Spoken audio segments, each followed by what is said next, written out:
Over thinking એટલે કોઈ પણ વાત, ઘટના કે નિર્ણય વિશે એટલું વધારે વિચારવું કે આપણે એક્શન લેવાથી અટકી જઈએ. તમે ક્યારે એવું અનુભવ્યું છે કે રાત્રે સુવા જાઓ અને મગજ ચાલતું રહે? બસ એ જ છે ઓવર થિંકિંગ. જો આવું થયું હોત તો, આ ન કર્યું હોત તો શું થશે? આવા પ્રશ્નો સતત મનમાં ભમતા રહે એ ઓવર થિંકિંગનું મોટું લક્ષણ છે. ઘટના પૂરી થઈ ગઈ હોવા છતાં પણ વારંવાર એને ફરીથી યાદ કરીને હું એવું ના કર્યું હોત તો જેવું વિચારો એ પણ એની નિશાની છે. મગજ સતત દોડતું રહે તો ઊંઘ જ ક્યાંથી આવે? પરિણામે થાક, ચીડિયાપણું અને એકાગ્રતાની તકલીફ રહે. આગળ જઈને ડિપ્રેશન, એન્ઝાયટી, પેનિક એટેક જેવી સમસ્યાઓ ઊભી થઈ શકે છે. ઊંચું બ્લડ પ્રેશર, પાચન તંત્રની સમસ્યાઓ અને ઉર્જાનો ઘટાડો થાય છે. વધુ વિચારોના કારણે તમે વાતોનો અર્થ વધારવાની સંબંધોમાં ગેરસમજ ઊભી કરી શકો છો. એક જ વાત પર રિપીટેડલી વિચારવાને બદલે શું હું હમણાં આ બદલાઈ શકું છું એવું પૂછો. હાલની ક્ષણમાં રહેવાથી ભવિષ્ય અને ભૂતકાળમાંથી બહાર આવી શકાય છે. દરરોજ માત્ર 10 મિનિટ શાંતિથી બેસીને મગજને દેખાવા દો. ગહેરી શ્વાસની ક્રિયાઓ તમારું મન શાંત કરે છે. જ્યારે મગજ વિચારોથી ભરાઈ જાય ત્યારે તેને કાગળ પર ઉતારવો સૌથી વધારે સારું રહે છે. તમારા દિમાગમાંથી લખીને બહાર કાઢો એ ખુલાસો આપે છે. વિચારો માટે ફક્ત 10 મિનિટનો સમય ફાળવો, પછી એને છોડો. વાસ્તવિક ટાસ્કને યાદ રાખીને આપણી જરૂરથી કઈ બાબતે વિચારવું જોઈએ એ નિર્ધારિત કરી શકીએ. દોડવું, ચાલવું કે યોગ બધું મગજને તાજું રાખે છે. સંતુલિત આહાર મગજ માટે પણ જરૂરી છે.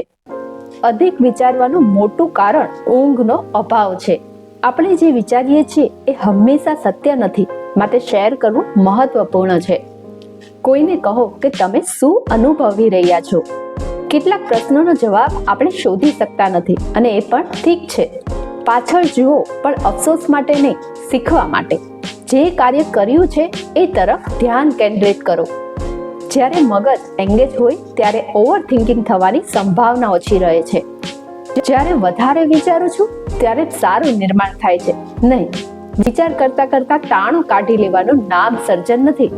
વિચારવું જરૂરી છે, પણ એની મર્યાદા હોવી જોઈએ. દૈનિક પ્રાણાયામ માનસિક શાંતિ લાવે છે. આધ્યાત્મિક સંગીત મનને શાંતિ આપે છે અને કેન્દ્રિત રાખે છે. બાળકોની વાતો સાંભળવી ખૂબ મહત્વપૂર્ણ છે. બાળકોને શારીરિક પ્રવૃત્તિઓમાં એંગેજ કરો. ઓવર થિંકિંગ ખરેખર મગજ માટે એક ફસાવણી હોઈ શકે છે, પણ ખુશખબરી એ પણ છે કે આપણે એને નિયંત્રણ કરી શકીએ છીએ. થોડો દંડ નક્કી અને થોડું માર્ગદર્શન, બસ એટલું જરૂરી છે. પોતાને પ્રેમ કરો. માનવો કે તમારું મગજ પણ ક્યારેક બ્રેક માંગે છે અને એને બ્રેક આપો. દિનચર્યા એ આપણું મગજ કેવું વર્તન કરે છે તેની ચાવી છે. તમે જેમ જમવાનું અને સૂવું નિયમિત રાખો છો તેમ વિચાર પદ્ધતિ માટે પણ નિયમિતતા જરૂરી છે. ઓવર થિંકિંગના નિયંત્રણ માટે બેસી જાઓ, આંખો મીચો, નાક દ્વારા હળવેથી શ્વાસ લો. શ્વાસ છોડી તમારું ધ્યાન માત્ર શ્વાસ પર રાખો. કોઈ વિચાર આવે તો તેને અવકાશમાં મોજત જોવું. પાછા શ્વાસ પર ધ્યાન લાવો. તમે અહીં છો, સુરક્ષિત છો, તમે શાંત છો. આ દરરોજ માત્ર 3 મિનિટ પર આવી શાંતિ આપનાર અભ્યાસ તમારા મગજ માટે દિવાળા બની શકે છે. મિત્રો, ઓવર થિંકિંગ કોઈ દુશ્મન નથી. એ માત્ર અનિયંત્રિત ચિંતાનો માળો છે. આપણે તેમાંથી બહાર આવી શકીએ છીએ જો સારી રીતે સમજીએ અને પગલાં લઈએ. તમે પણ આજે જ નક્કી કરો, હું મારા વિચારોને ચલાવું, વિચાર મને નહીં. આવી નવી ઇન્ફોર્મેશન વાળા વિડીયો જોવા અમારી ચેનલને સબસ્ક્રાઇબ કરો.